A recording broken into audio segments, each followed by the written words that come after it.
All right, let's go ahead and get started. Welcome, everybody. We have folks from around the world to listen to this presentation on the art and science of strategy execution. We've been working with the strategy, performance, measurement, and management now for several decades, and have come to realize that strategy execution has several dimensions. It has both a scientific dimension, such as replicable processes, but it also has an art dimension, such as the different ways of getting to something of value in an organization. What we're going to share today is not balanced scorecard specific.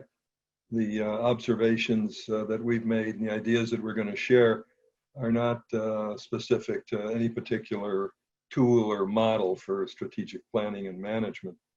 Hopefully you'll get some ideas out of this webinar that you can try right away in your organization and help move strategy execution along.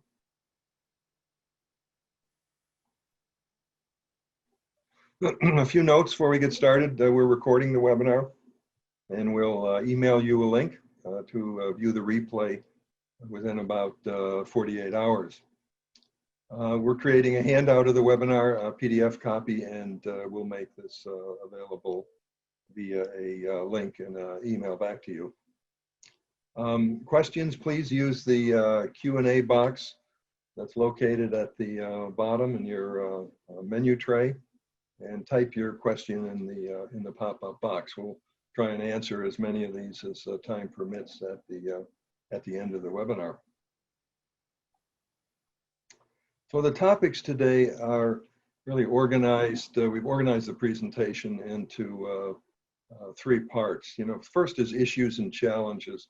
What are some things that we've observed across organizations, across countries, across cultures, across continents? There's many common issues and challenges that show up in the execution or the implementation of strategy. So we'll look at those. We'll talk about some possible actions to achieve desired results and deal with these issues and challenges, and we'll share some examples from some client experiences with you as well. We've organized the material into what we call strategy execution imperatives, and there's 5 of them. And so for each one of the 5 imperatives, we'll go through a set of issues and challenges, some possible actions, and then some examples and some stories. I'm Howard Rome, and I've been doing this for a long time. I have both experience with both private industry, nonprofits, and federal and municipal government over the course of my career. I'm joined today by Richard Juarez and Robert McDonald. Richard, if you would introduce yourself, please. Sure, thank you, Howard. Yes, so my name is Richard Juarez, and I am coming to you from San Antonio, Texas. I've been with BSI for about 4 years now. Before joining BSI, I managed operations in the Middle East for several DoD and Department of State contract organizations. Then moved into the nonprofit world as CEO for an organization of about 125 employees. Most recently, I was executive director of a project and performance management department for a healthcare-related organization in San Antonio, where I implemented a strategy management office, and soon after took in the PMO under our wing. Look forward to the next hour and hope our presentation helps you with some of your execution efforts. Robert? Good afternoon, everyone. I am Robert McDonald. I'm the Business Development Director at the Balanced Scorecard Institute, and I've held that position for the last 12 months. Prior to that, I spent 22 years at Xerox Corporation, where I served recently in the capacity of Worldwide Business Operations Manager. My entire career has been in the private sector, working in multinational companies in key areas such as corporate planning and strategy, business development and management, and international operations leadership. Thank you, Robert. I'm going to turn our video off now so that we save bandwidth. I understand we have several hundred folks on the line, so probably a good idea to do that. So you will give me just a minute here. Okay. So Howard, just one quick thing, and I'm not sure if we covered it, but if you have a question, please submit it using the Q&A feature on yours at the bottom of your screen next to chat. We will be monitoring chat, but we're trying to keep a record of all of the questions. So if you could, please ask any questions on using the Q&A feature, and we'll try to get to them at the end of the presentation. Very good. Thanks, Richard. We're going to base the what we've learned, what we've shared, what we're going to share in this webinar with some client engagements over the last 20 years, somewhere around 250 organizations in virtually every sector in pretty much every corner of the world by last count. So we'll draw from these experiences and share our knowledge with you. Before we jump into strategy execution, just a little bit on strategy, on how we get to strategy execution. We view strategy as a path and a plan to get from where you are to a desirable future. But when we deal with an organization, we like to start with what we call the high altitude strategic elements, the vision and the mission and the values that define the organization and really define its picture of a successful future. The strategy then helps us translate sort of the language of vision and mission and the principles that are the values into something more actionable and more concrete. As a result of doing a strategy discussion and developing your strategy, we would write a balanced strategic plan at the enterprise level, and then we would use that as a way of aligning an organization, the business and support units that make up the second tier, if you will, and maybe other tiers of an organization. These are the day-to-day activities to implement the strategy. We'll do that using something called strategic operating plans. And then we eventually align down, get to the teams and the individuals that keep the trains running on time. And so this answers the question of how do I personally fit in and how does what I do matter to the success of the organization. We talk about strategic management in the broad sense, performance management, if you will, in three phases. The strategic planning phase, which is telling our story, our path, and our plan. Strategic alignment, which is getting everybody on board, singing off the same sheet of music. And then strategy execution, which is the implementation of the strategy created earlier. Now, I show these as three links, and they are interconnected. But the reality is that all of these things are taking place sort of dynamically and in parallel. So it's more of a parallel process than it is a serial process like it's shown here. But the important thing is that you can divide the performance management system into some phases that make it much more manageable to deal with, to train to, and to solve problems within.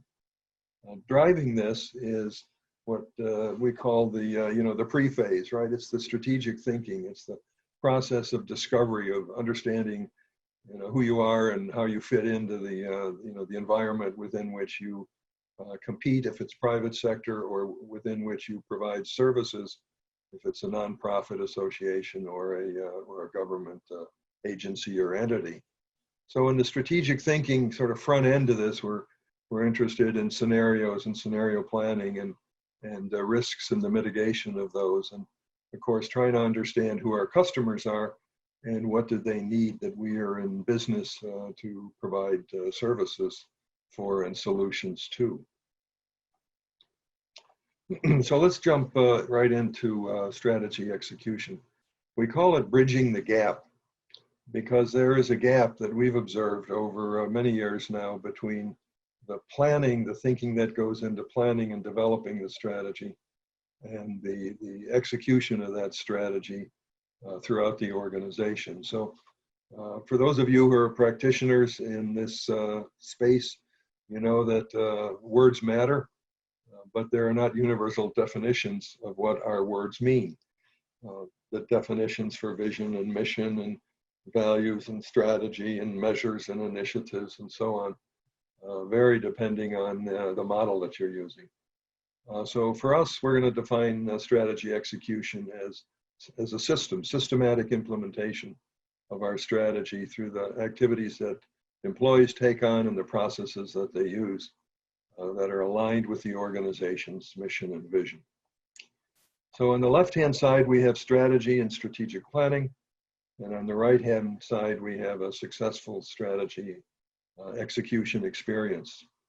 We've identified 5 imperatives when we look across the organizations that we have worked with, and we can group them into these 5 categories. The first one is foundational, engage leadership and governance. The second one deals with alignment, aligning people's processes and systems to the strategy.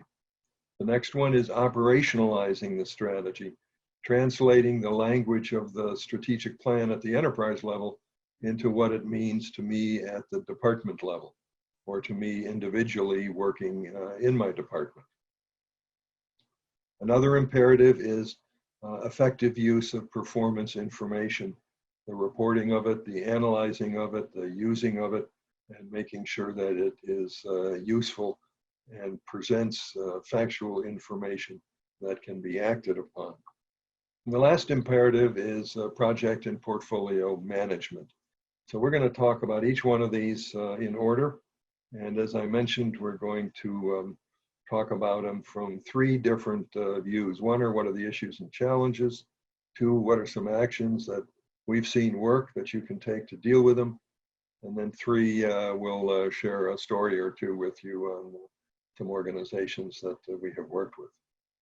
So the imperative defined as a statement is senior leadership team provides active, personal, and visible leadership of the strategy. That's what we mean by the shorthand leadership and governance as an imperative category. The issues and challenges break down into 3 major categories. Organization support for strategy is lacking. There's not a performance culture, or if there was one, it hasn't been sustained. And the third category is that strategy-focused leadership is missing. One of the things that we have seen a lot of is poor communications in this realm, in this imperative. For example, the C-level folks seem to get it. The folks who report directly to the C-level understand the strategy. They can articulate it among themselves. But when we go down a level or 2 in an organization, it's usually a different story. And you hear comments like, you know, this is what I'm doing, but I really don't understand how it fits into what the company is trying to accomplish. You know, I can define the space that is fenced in for me, but I sort of can't define the whole yard that is part and parcel of this organization. The other thing we've noticed is that a lot of times there's not strong emphasis on accountability, both individually and collectively at the corporate level. Richard, any more thoughts? Yeah, Howard. So the same thing that applies that with the frontline supervisors, is that they're not engaged or not taught how to communicate the strategy, then they suffer the same consequences as the senior leaders. So it's not simply about senior leader supporting the strategy execution efforts, but driving it. And there's a difference. Supporting your strategy management efforts can be, giving you the tools, technology, your budget, and the people. But driving it takes on a different meaning when you start having leaders actually utilize the performance management information or the outputs at their one-on-one meetings, writing goals for their direct supports. And so a lot of times strategy management folks spend the majority of their time trying to get those senior leaders, not just to buy in, but to drive. But there are also those frontline supervisors, and we'll talk about that more in other slides, but those frontline supervisors that are just as critical because they have a larger span of control. And so senior leaders are critical, of course, but we can't leave behind those frontline supervisors that we need to start training up so that they can start having those discussions and become the champions for the organization. Another thing that we've noticed is that a lot of organizations, there's a lot of teamwork talk. And there's posters and there's emails and there's newsletters, but when you go down to the shop floor, so to speak, it sort of falls apart. And while it looks good on a poster, the reality is that it's not implemented very well. I know you can't read this. It's a relatively long list, and of course we're going to send out the PDF on this, so you'll be able to study this in more depth as we go along. We'll provide a hard copy of that presentation. The other thing is we are creating a certification course around this topic that's going to be available, we hope, later in the year. Richard and I are working feverishly on that as we speak. And so what we'll do is go through sort of a cohort program with folks to help them solve specific issues that they're dealing with in their organization. So stay tuned for that. It'll be remote to start, like all of our other courses at the moment, till we get through the pandemic. But I think we'll be able to share some important learnings with everybody. One action that we've seen work well is to emphasize performance management as a process that affects the whole organization, from review cycles to reporting formats to business case accountability, to defined roles and responsibilities for implementing the strategy. And of course, this action affects another one on this list, helping to create a more performance culture, more high performance organization culture, with both individual and collective accountability for results. Richard? Yeah, thank you, Howard. So yes, so another topic that we seem to find is a difficult one for folks to get through is the communication to the frontline staff that I started talking about a few minutes ago. You know, picture for a moment the span of control that your frontline supervisors have. You know, some organizations, it can be anywhere from one indirect report to a supervisor to 10 or 15 in some cases. But think of the impact they would have on those people, on the connection to strategy, if they were trained and educated on the methodology that we normally focus our efforts on with the senior level folks. And so when it comes to communicating the strategy or making people feel in touch or connected to the strategic plan, it's very important to focus on those frontline supervisors, and you'll get more bang for your buck as a strategy management team. And it's not just about teaching them how to communicate, but it's really teaching them how to understand the performance metrics, how to report on project performance and status reports. The faster you start training those frontline supervisors, the quicker you will get to that 2-year point that Howard mentioned earlier. It takes about 2 years for an organization to institutionalize a performance management system. What we've seen is that once you do create these processes and trainings and aiming the education of those frontline supervisors, organizations can get there quicker because the right people are being targeted. And so that's very important when you start setting off on your journey. To make sure that you're turning things into a process to where it's not optional. The last thing you want is for strategy to become optional. You want it to become a part of the organization, just like every other department. So having those policies and procedures at the beginning is critical. But then again, getting down to your frontline supervisors gets the message out quicker. Very good, thank you. So the desired outcome that we're looking for out of this imperative is that senior leadership must drive and be actively involved in strategy execution.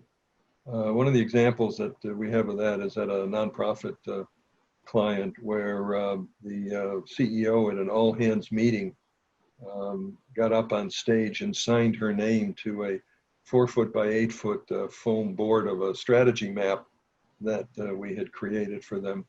And she signed her name to one of the objectives, indicating she was taking responsibility for that. And then she invited everybody else in the room. It was an all-hands meeting, over 400 employees, to come up and sign their name to the strategy map, the enterprise strategy map. It's a very powerful way of showing leadership and being actively involved in making sure that the vision and the mission are going to be successful. Richard? Yeah, no, Howard, I think it's the same thing. I think, the same things we've experienced with a lot of other clients is that once the senior leadership is driving, it changes the entire organization. But without their drive or even support, things tend to fall apart fairly quickly, everything from the reporting to the accountability. And so it's very important that your senior leadership clearly understands what your expectations are of them, of their roles, not necessarily of the person, but of their roles, because everyone plays a critical role. And senior leaders, they tend to get involved when asked to get involved, but they don't know how many times. And so you have to detail that out to get a bigger impact. And then you also have to align leadership throughout the organization behind that, don't you, Richard? Exactly. An unaligned it's or not just misaligned senior leader is a dangerous thing. Yeah, right. It's not just getting senior leaders involved. It's really growing leaders at all levels of the organization and making them strategy conscious. Okay, second imperative is titled Align People, Processes, and Systems. And the imperative is that the organization is strategy focused. And by that we mean that all employees, processes, and systems work together to support the strategy. We've seen a number of clients, a number of organizations as we've gone around the world, where that just isn't the case. And we've grouped the challenges into three major ones: lack of alignment at the department level, lack of alignment with employees and teams of employees at the personal level, and then the decisions that are made, the processes that are used, that are sort of independent of strategy. They taken on a life of their own. For example, we've seen organizations where different databases, something as simple as choosing a database to hold performance information, and you go to three different departments and they've used three different software choices for that. So they're suboptimum choices that are made at the unit level that compound the problem as you go up higher into the organization and make it more difficult to adopt a performance culture, to create performance information that's used and useful. So those are the three categories. Richard? Yeah, so one takeaway from all of this is that understand that the common thread here is alignment of a department to the enterprise strategy, and then alignment of people, individuals to their department goals. So a lot of a question we get a lot is, how do you align folks if you don't have what we call a tier 2, a departmental strategy? Well, the answer to that, and we'll talk about it in more detail in a bit, but the reality is that goals have to be clearly defined so that people clearly understand them. And that tends to be one of the common issues we see out there. It's goals are not clearly defined, so people can't connect to it. And if it's an option, then people just simply move away from it and focus on operations. So really take a look at all of your goals and make sure that people on that supervisors and managers can clearly understand what their contribution is to that objective, and you'll see a tighter fit. Of course, ideally, you want to align, just like the slide says, right? Align your departments and then align your people. But sometimes we have to align people to that corporate scorecard simply because we don't have those tier 2s. It's possible, it just requires a little bit more work and research and defining. Thank you, Richard.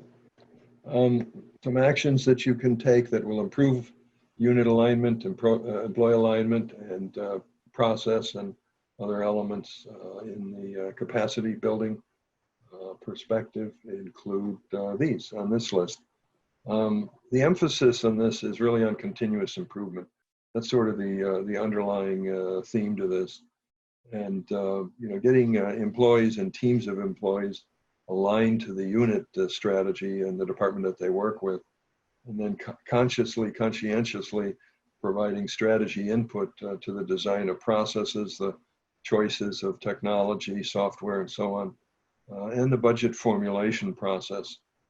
We'll take on budget formulation here a little more later, but we see a lot of examples where some simple steps to improve alignment will go a long way to helping folks see the light, see how they fit in to the vision and mission of the organization, and see how their contribution matters.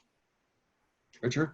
Yeah, sure. So one thing I'd like to focus on is earlier I joked that a misaligned leader is a dangerous thing, and it can cost the organization time, effort, money, because a misaligned senior level person will start driving what they think is the right strategy, which may not be aligned to the enterprise strategy. And so it's very important to have those conversations and get everyone involved.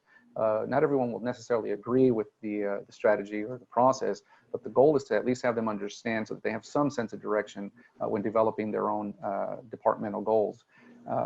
You don't want to limit goal writing to your frontline staff or your supervisors. We've seen that a lot of organizations tend to do that, and it's very difficult then for them to focus on their goals if their leader is focused on other things or making them focus on operational stuff versus strategic stuff. So make sure that your leaders have direct ties to that strategic plan so that it becomes a part of the focus. It doesn't happen simply because you educate them and ask them to. It has to be a part of their evaluation process, and you get, like we said earlier, you get more bang for the buck out of aligning your senior level people and your supervisors. All right. So the desired outcome for this imperative is an open organization, interactive communication, teamwork, and collaboration, supported by efficient processes and a coordination of systems. Those are the hallmarks of a high-performing organization. That is what we're looking for. By way of example, one of our clients, a new CEO, held brown bag lunches with over 300 employees, 8 at a time, so that she could learn from them and they could learn from her on the shared vision of the future of this organization. It was a very powerful way of building open transparency and interactive communication and building the kind of teamwork that was going to be required to move the organization from where it was today to a much higher growth path in the future. Richard? Yeah, so I'm actually reading some questions that we're getting, and they have to do with some of these issues that we're talking about. A lot of folks experience issues with the alignment piece, but also with making it a process, right? So alignment, you can have a process that forces the alignment where you have your cascading workshops, X amount of times throughout the year. But the rest of it, the communications, the process, the systems, purchasing, those types of things, it has to be a part of the process so that people can't stray from it. And so that'll be the second common thread that we keep talking about. The top of alignment, you've got this, you need to have written formal documentation that guides people to do the right thing and creates that behavior. But again, it will not happen simply through education and asking folks to do certain things. It's got to be formal processes. Rules for decision making, right, Exactly. Richard? Yeah. Exactly.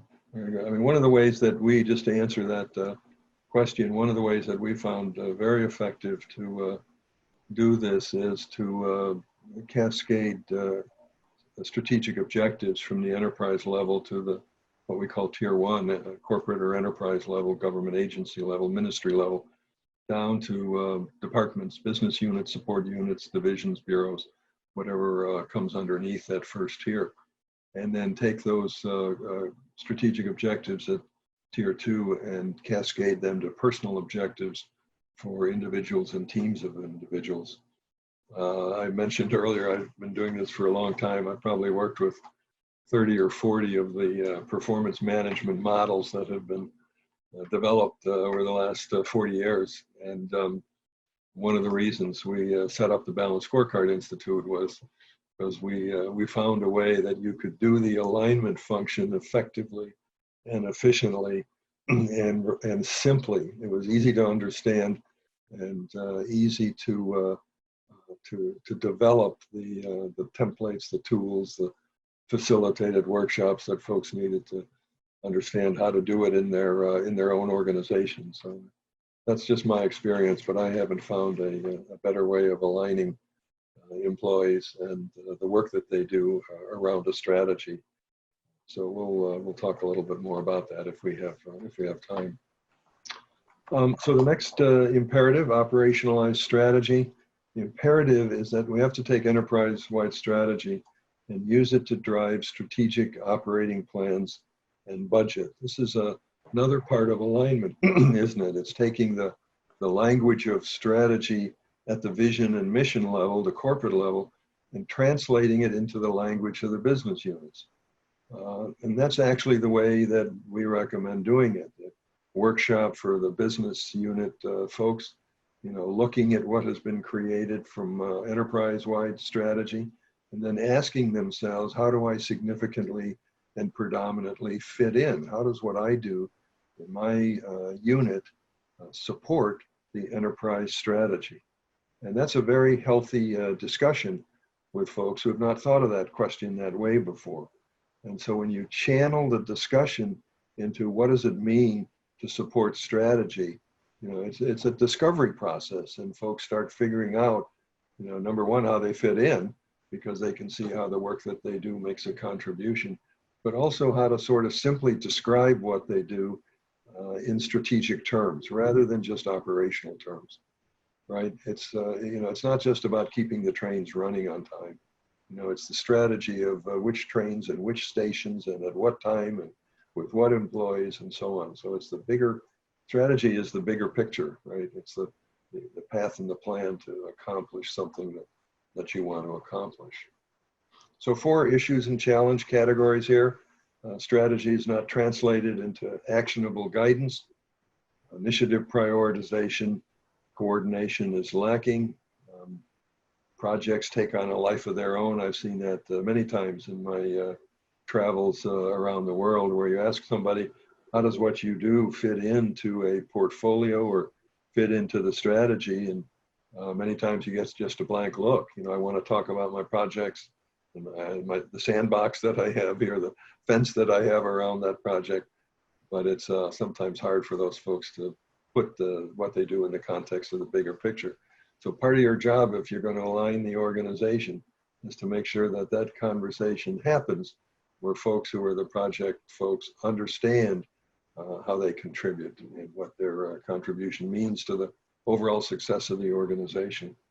A lot of times we see sub-optimization in business and support unit planning and operations. Classic example of this was a military situation we were working on. And I mean, literally, the Department A didn't talk to Department B. And so it's very hard to come up with a coordinated plan when the language is different. And by that, I mean one group's goals was the other department's objectives, right? If we don't agree on the use of words, that gets in the way of alignment. So you want to make sure we agree on what the words mean. So we've seen a lot of examples of that as we've tried to work. Resource allocations and technology choices, the same thing. I mentioned the case of different databases being used to track performance information, making it more difficult to integrate those. Richard? Yeah, so I recall maybe 15 years ago going to a strategy workshop with an organization I was at, and it was a fun workshop. It was about a week at a resort style place. And that's what the board and the leadership had been doing for many years, for over 20, 25 years. And so we had great meetings and great ideas.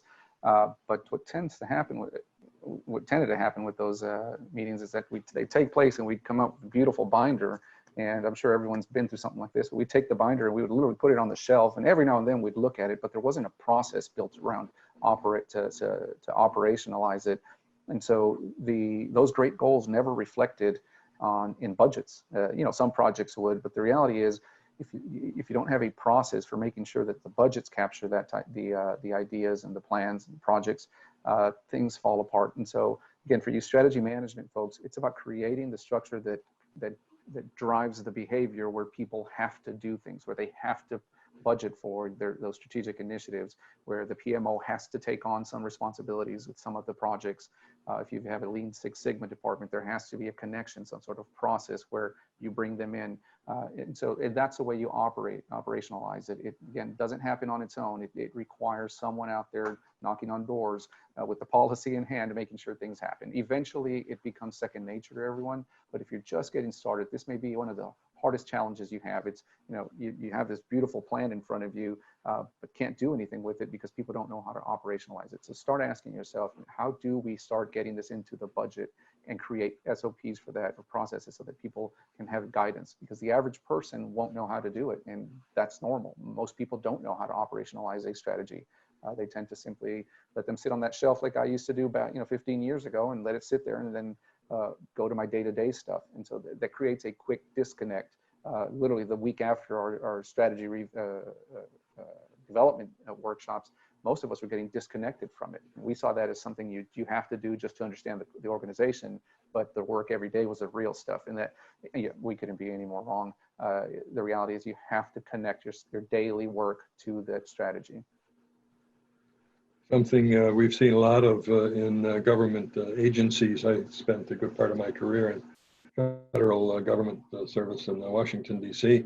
was what I call argument by vigorous assertion, where we go into a budget meeting for the new fiscal year. And it was usually the oldest guy in the room with the loudest voice usually had the biggest budget. And so the defense was essentially, I need more to do more.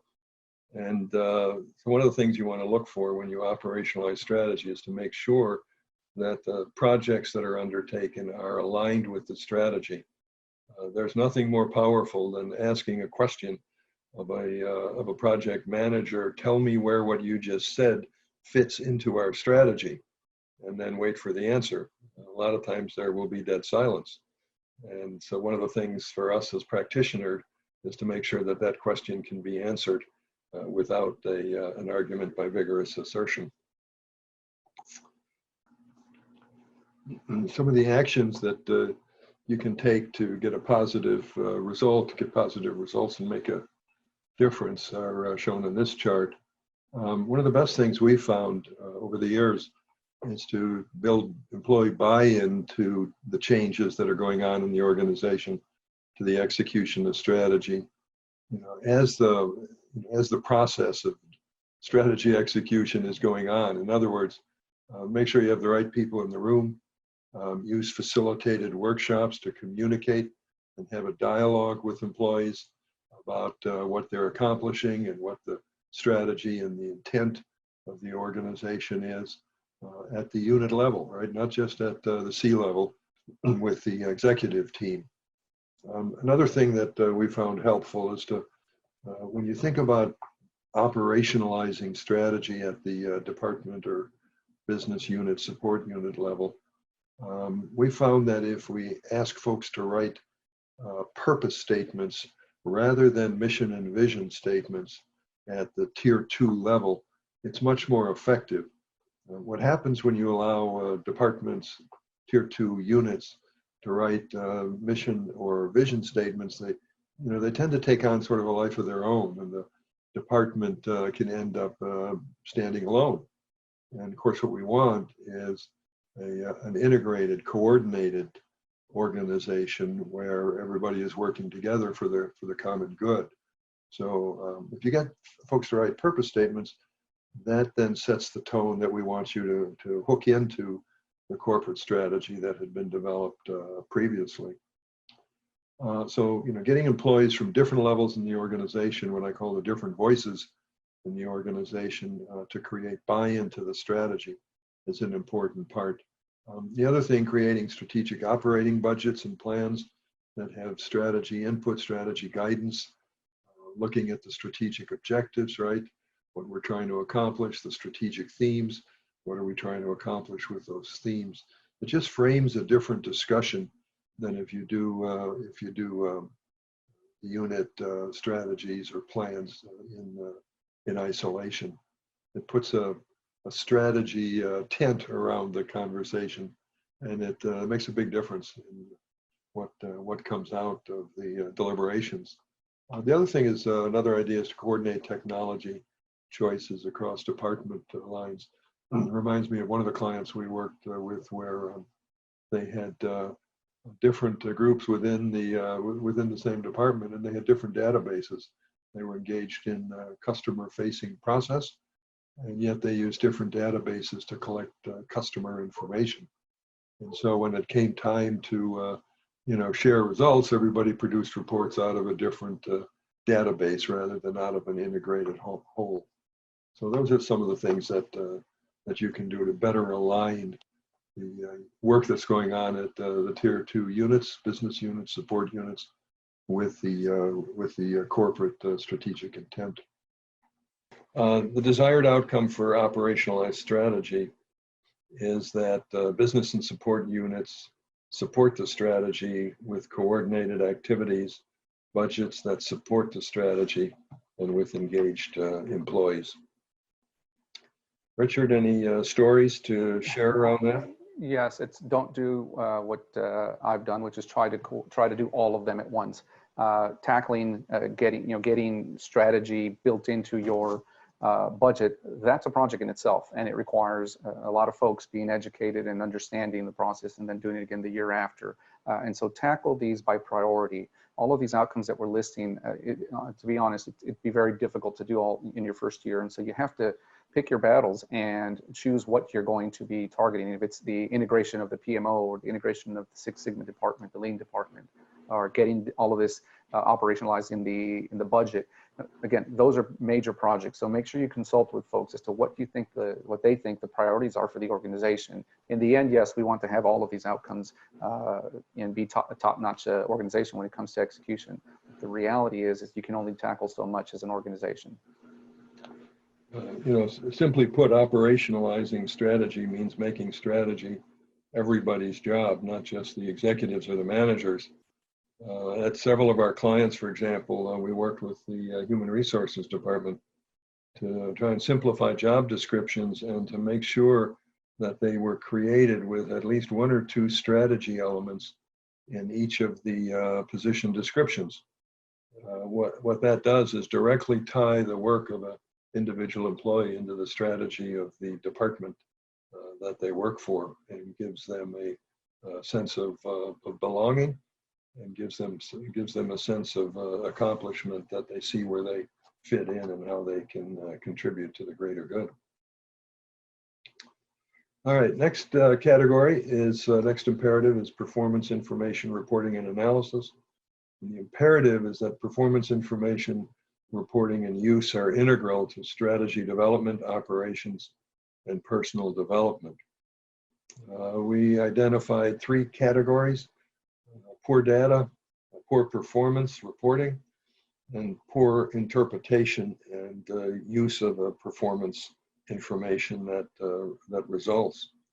So this imperative really means looking at performance information as a process, not just a set of performance measures. And the process affects all aspects of the organization, management and planning, not just a set of measures that get delivered to an executive. The end is not a set of measures. The end is greater accountability for results and improved organization performance. I'm surprised by the number of organizations I visited where performance measures seem to be treated like they're an end rather than a means to an end. We've seen in several organizations that performance information is gamed, and by that I mean it's essentially used to help defend a predetermined position. Be aware when you're doing the performance measurement step of the unintended consequences of choosing the wrong metrics to make a point. Richard? Yeah, so for those of you that are just getting started with performance information reporting and analysis, don't feel bad. It's normal to have a start, right? Some organizations have massive business intelligence systems that give them predictive analytics and all, but they all started somewhere. And so when we meet with customers, many times we find that they track a lot of their information in Excel, and that's okay. If it gives you visibility into what you're looking for, that is okay. What you want to do is build on that and start creating processes for checks and balance, for data validation before you present it. The reporting itself, or the analysis itself, the reality is that takes time. That takes place. It takes time to fully mature, right? Folks need to learn to report, to present, to come up with corrective actions, plans for their measures that aren't doing so well. And so that's the part that you can help people with quite a bit and get everyone up to a certain level of maturity. But when it comes to getting the organization ready for this massive project, because it's a project in itself to create some sort of reporting and analysis processes, it's, talk to the customer, talk to them about what the priorities are. Is it the data that they're looking for first? Is it accuracy of the data? Is it the storage of the data? So you need to understand all of those issues that prevent your folks from becoming a mature organization when it comes to reporting and analysis. It's having this process, the people and the processes and the systems to get it all done are a huge part of this. So it's not just about setting up a meeting and going over the measures. It's about having all of the structures in place so that leaders can see the data and make decisions with it. And then you can start getting to a different level of maturity. One of the keys here is to do a periodic review of the utility of your KPIs or your measures, to make sure that they're used and useful. We've seen a number of organizations that have gotten rid of the voluminous tables and spreadsheets, right, that came out of the mainframe systems of old. But in some cases, they've been replaced by these beautiful charts. But when you dig deep beyond the pretty graphics, right, and you start asking yourself, why are we tracking this information? What is it used for? Who gets it? How do they benefit? How does it help inform decision making? The performance measures come up short. So be careful about the measurement step here. We're firm believers in principles that Stephen Covey espoused years back. And one of the leadership principles that I remember is start with the end in mind. And we really believe that if you, when you're developing your performance measures, if you start with what you're trying to accomplish, ask that question first, what are we trying to accomplish? And the second question is, how will I know success when I see it? And that'll start an interesting discussion of, well, gee, what should we measure? Don't fall into the trap that we see so many organizations do, where you sit around a table and just ask everybody at the table, what do you think we should measure? What we believe in very strongly is a disciplined way of getting to what we should measure, right? By asking ourselves, what's the outcome we want? What's the intended result? How can we define that result in terms that we can either see or understand, right? The sensory elements, right? How can we measure that we can verify, validate, and then work backwards from that rather than work forwards from counting things. So a desired, some actions out of this include things like context. I'm a firm believer, we're a firm believer, that you can't just provide the measures without some context. It's very helpful, especially now as our software is getting much more sophisticated, is to provide the story that goes along with the performance information. And make sure you're actually consciously thinking about collecting data, but transforming the data into performance information. And then the next transformation is taking that information and turning it into visual business intelligence that folks can use to help inform decision making. That's the holy grail here, is using performance information, not for its own sake, but for what it helps us make decisions around and make them smarter, faster, or of higher quality. Richard? Yeah, so that third bullet always jumps out at me. The governance rules for performance reporting are established. That should be one of the fundamental things that gets looked at in trying to, or when standing up a reporting and analysis system. It's having that systems perspective or systems approach to ensure that the meeting is just a meeting where information is shared. It's creating the structures and policies and procedures that, one, drive the behavior so that you can have productive meetings that that give folks very specific formats or reporting formats or corrective action reporting formats that you want them to report in, how often you want them to report. You've got to have cycles built in. And so without governance, all of the imperatives that we've talked about fall apart. There needs to be governance to control and give guidance.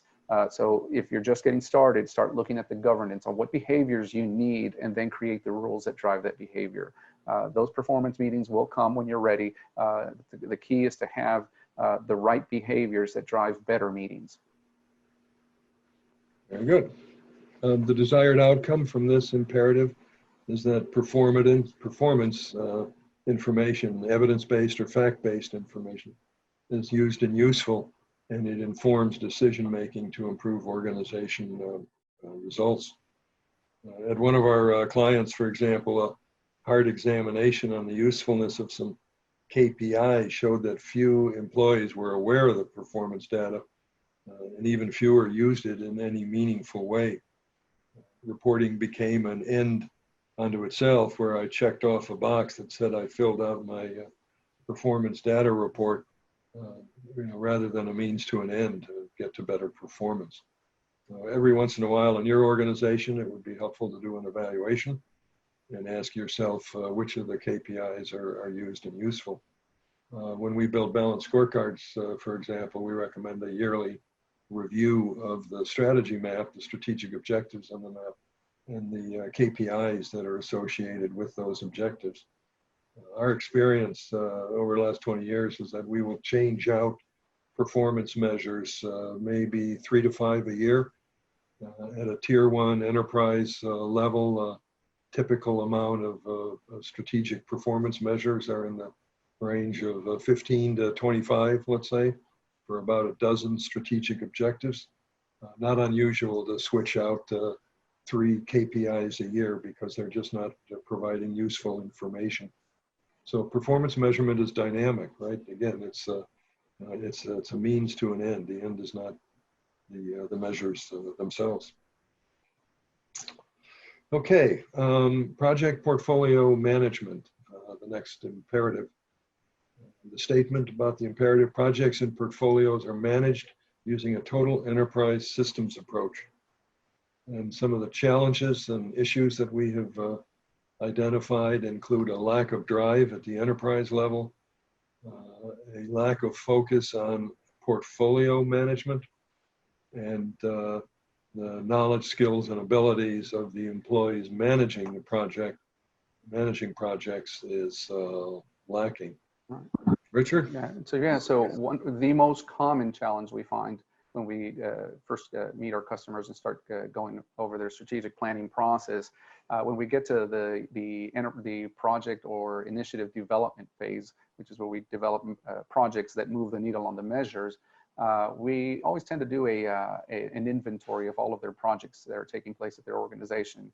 And after we pick up the C-suite off the floor because they're shocked at the number of projects, we have to then calm them down. But think about it: if the leadership does not understand the portfolio of projects that are live or about to go live at the organization or about to take place, they will never understand the details of the projects.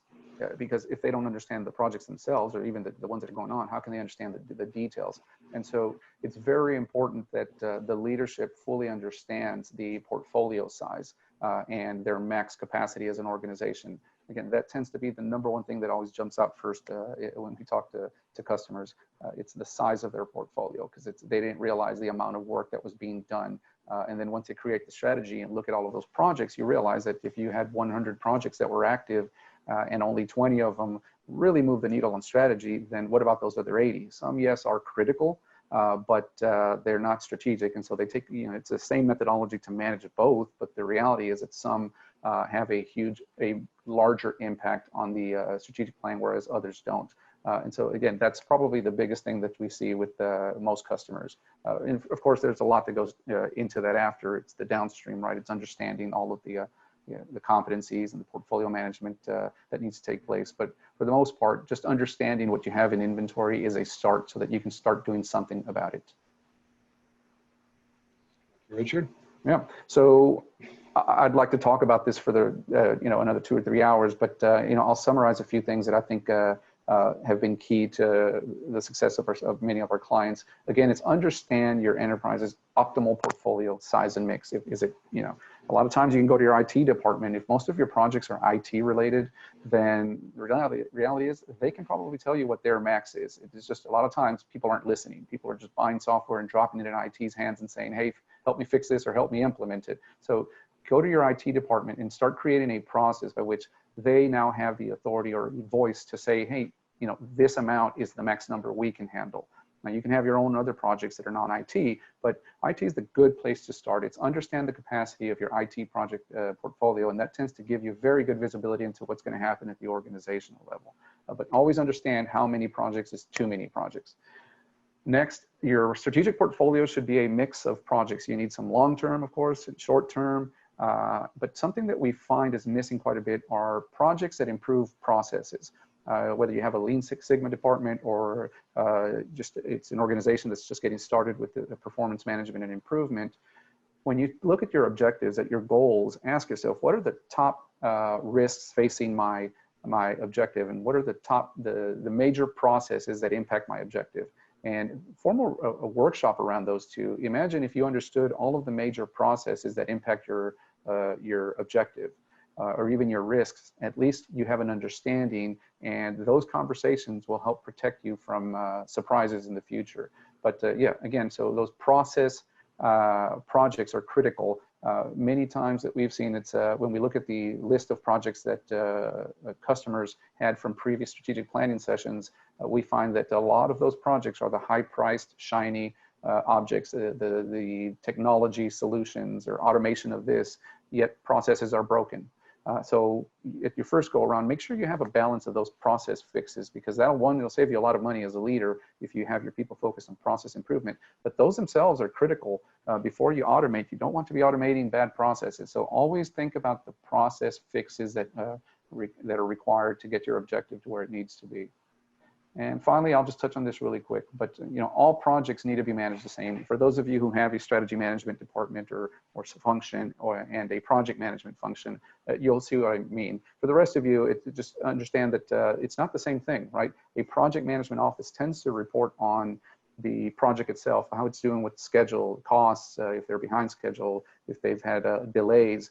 But at the strategic level, you want to talk about that same project. Yes, you track those same measures, but you want to talk about that project in a different way. It's how do those delays impact my strategic measures, right? How does it impact the ROI at the strategy level? And so it's a different conversation, and you want to elevate that conversation to a strategic level and not bring everyone down to the project team level. And so that's very important when you're looking at your project and portfolio management reporting.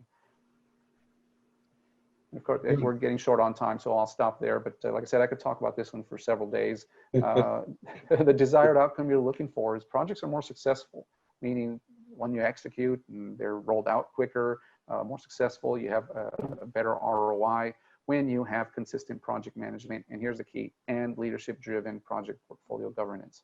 A strong PMO, and I've seen some super strong PMs out there, that their office really can't do what it needs to do because there isn't enough governance, support from the top, written rules, written documentation as to what leaders need to do or what teams need to do.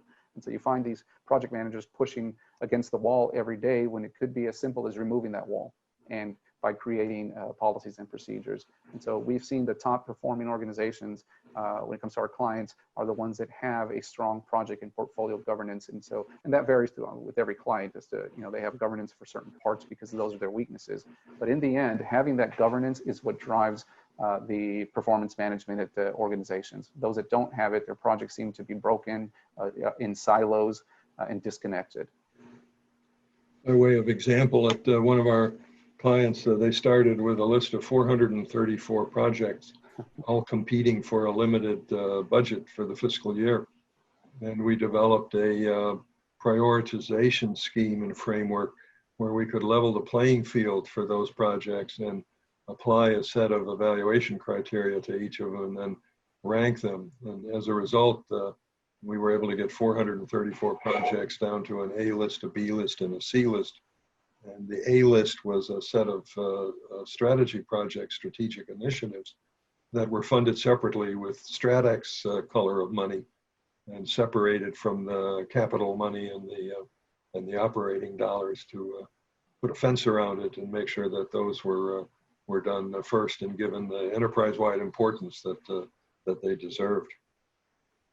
Any other examples, Richard, before we move on? No, good there. I've got a few questions I did want to get to because I've got 35. I'm going to try to find some that would benefit the larger audience. All right. Well, let me just summarize then by saying that most of the organizations that we have worked for have a gap.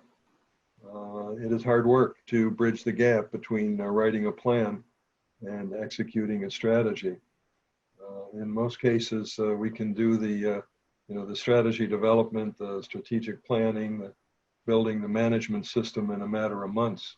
But the reality is it takes typically a couple of years to institutionalize a new way of doing things. Remember, at its heart, management system that goes through a transformation is really a change management initiative. First and foremost, it's about changing hearts and minds. And that takes longer than redesigning a process or developing a reporting format or some of the other things that we have talked about today. I would say that executing strategy like art is unique to the organization, right? And there's also a science to bridging the gap, and hopefully with processes and so on. And hopefully this webinar has shed some light on the topic, and you can march forth and take some actions to help improve your strategy execution. If you stay around for another slide or two, we'll have a free offer for you and give you a little sense of about who we are. Robert, you want to take over? Good afternoon again, folks. We are primarily in the business of helping organizations achieve higher performance by, among other things, assisting them to, one, formulate, communicate, and execute on strategy using a tried and proven disciplined framework, which you have been through.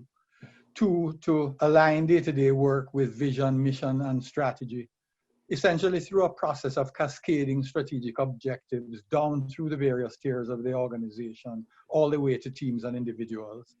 Three, to prioritize and manage projects, services, products, and resources. And of course, four, to measure, analyze, and improve performance based on a set of very insightful key performance indicators. Next slide, please. So today we're extending two highly valuable offers to you. I wanted to introduce the first offer by underscoring just how critical strategy execution is. Execution makes or breaks strategy. Indeed, it's a well-established fact that a mediocre strategy well executed is far better than a good strategy poorly executed. In fact, many good strategies have failed because of poor execution. You really can't afford for your good strategy to suffer that fate. Not after all the thought, energy, time, capital, and overall resources that you've invested in its development. This is why you need to sign up now to take advantage of a free 30-minute consultation with Howard, Richard, or one of our experts who will share with you deeper insights into process methodologies, as well as practical tips and techniques to help you ensure the success of your strategy through excellent execution. Just use the link that's indicated to sign up and guarantee your free consultation.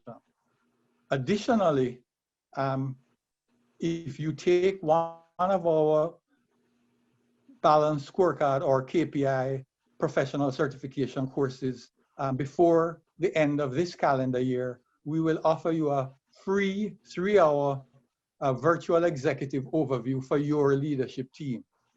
You really can't afford not to take advantage of either of these two highly valuable offers. So I encourage you strongly to sign up now using the links indicated and lock in your spot.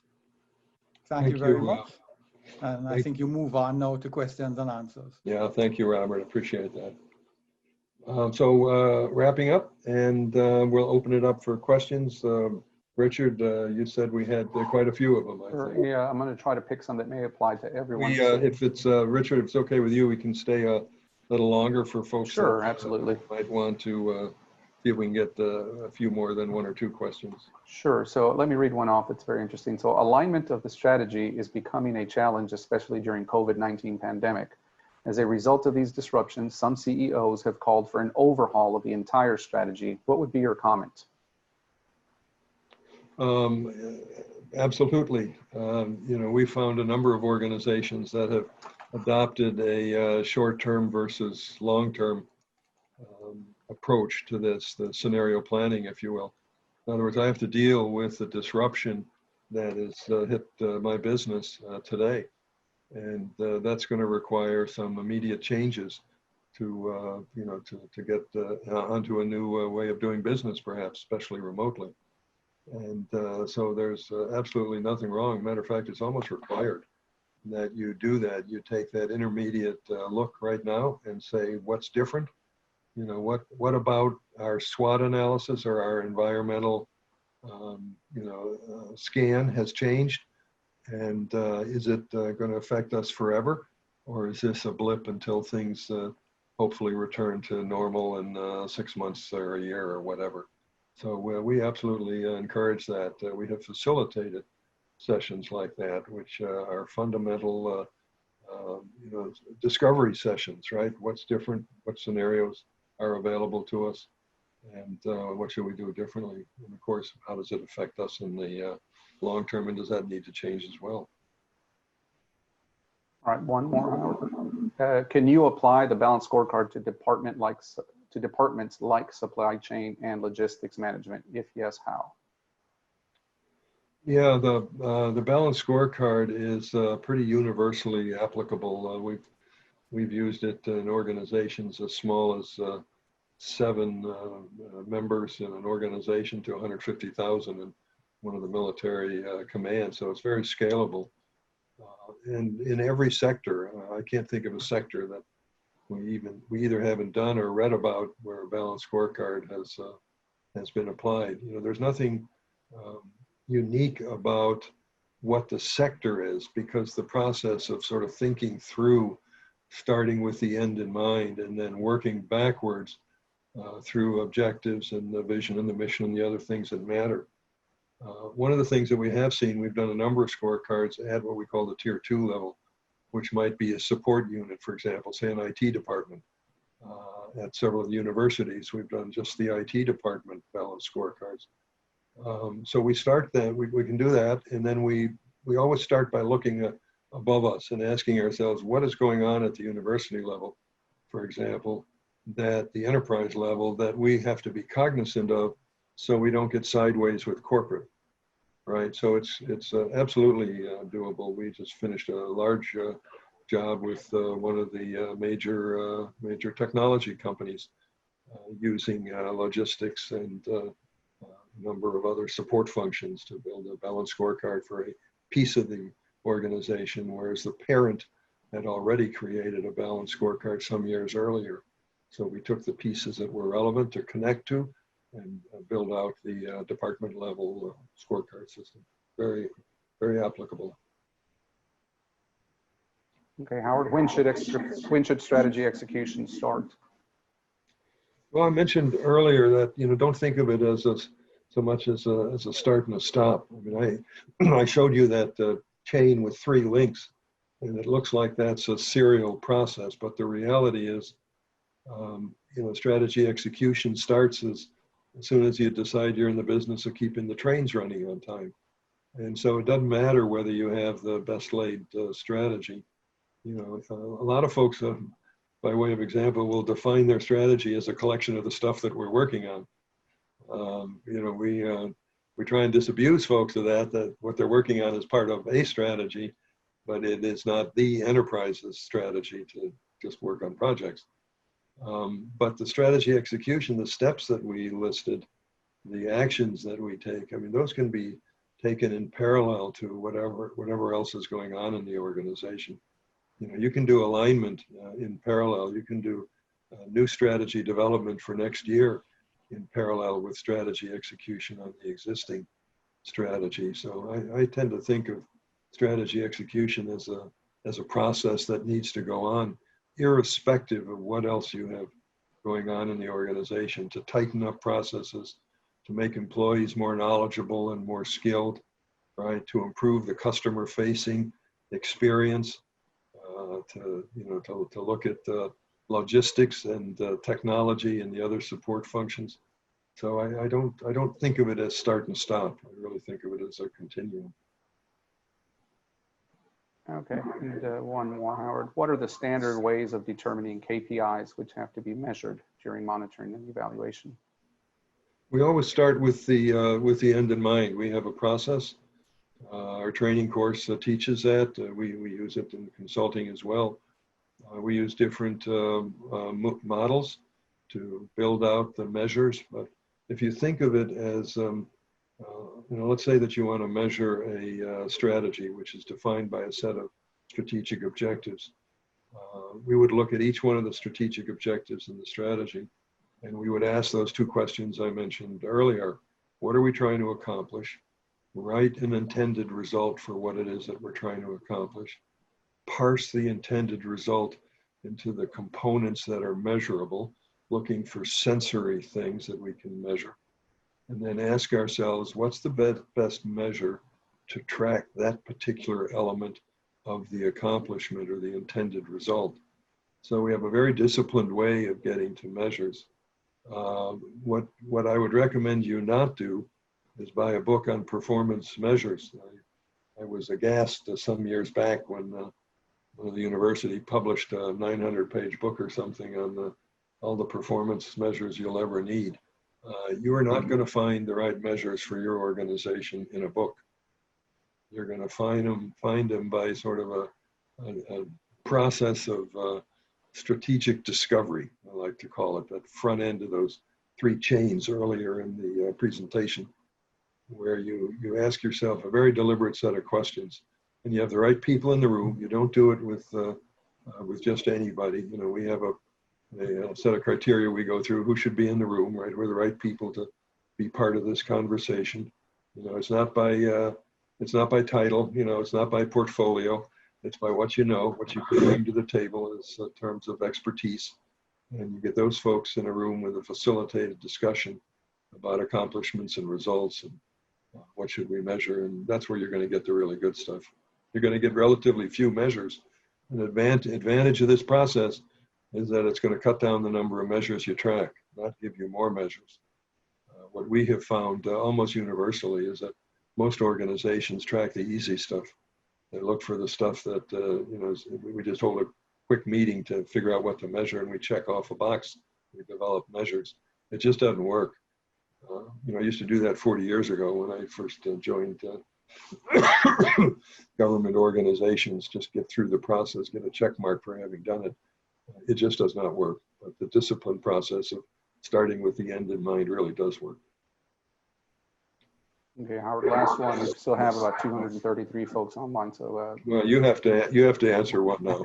It's too easy to send it to you. No, so this one's for me. It says, you give great examples of large organizations that have a PMO or SMO. That's a project management office or a strategy management office. What about smaller organizations with 50 to 100 employees where leaders are responsible for executing and tracking strategy?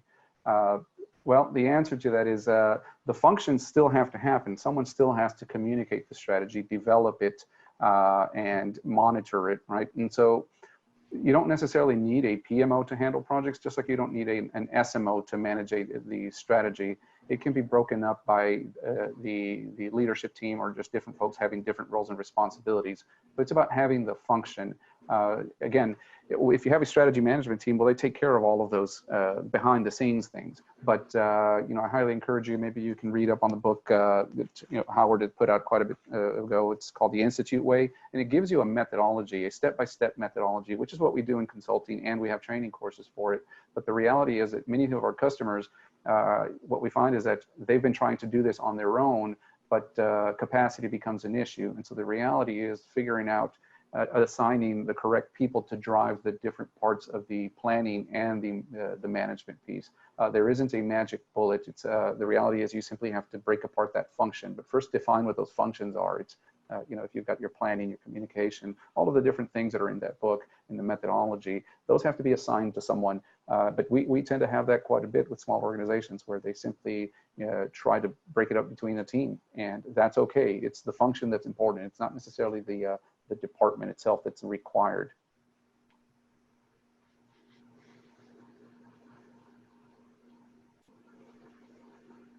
Very good. Any more questions, Richard, or should we wrap it up for this session? I think we should wrap it up so we don't keep folks too late. But yeah, okay. We've got quite a bit of questions. I wish we could get to them all. Maybe we can post some answers on the absolutely. Website. What do you think? Absolutely. So we'll create a link on our website so where we can answer a lot of these questions and keep that conversation going with you. That sounds good. Just a quick sideline, we've trained about 8,000 folks over the last 20 years we jointly certify folks with the Institute and with the George Washington University public leadership folks. And so those are available. We've taught them in Arabic, and we've taught some in Portuguese and some in Spanish and French and Vietnamese. So what you're learning or what you're hearing from here is based on a lot of experiences with a lot of different countries. And I want to thank everybody for the time that you've spent with us. Hopefully you've gotten some ideas, and you can go forth and make some changes in your organization to raise the performance level. Thank you, everybody. Thank you, everyone.